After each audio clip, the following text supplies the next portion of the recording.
Pipila ka divers na diskubrihan ang libuan kakaraang bronze coins sa kadagatan sa Italy.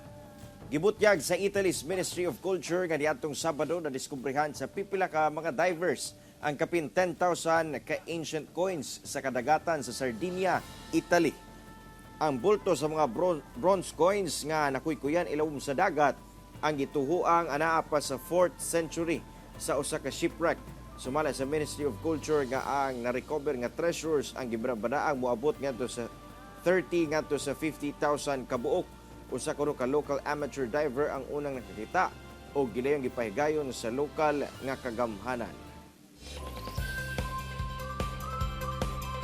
Karon nga advance na ang teknolohiya, aduna pa ba'y nagagamit sa atong National Library?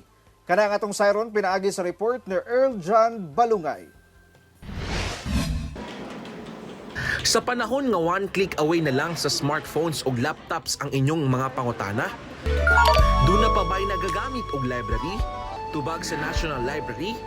Oo, tugod naga-average na sila karon og 300 to 400 daily visits. Ang mga ginagamit natin ng mga resources dito ay verified. Unang-una, alam natin kung sinong gumawa sa tulong natin mga librarians. Unlike sa internet, kung sino yung nakikita mo, pinupost mo kaagad na hindi na-verify yung mga information.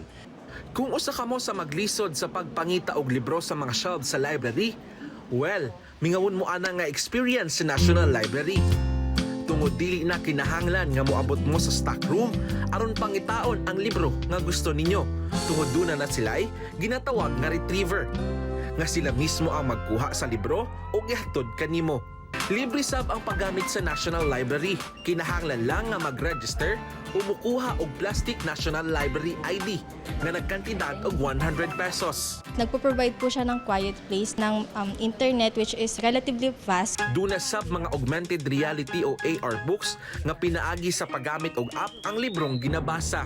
It is partnered with a mobile application which is we call the Learn Live AR. Open lang natin siya, tapat natin siya dun sa mga images sa libro. Then mag-augment po dun sa inyong mobile yung mga images.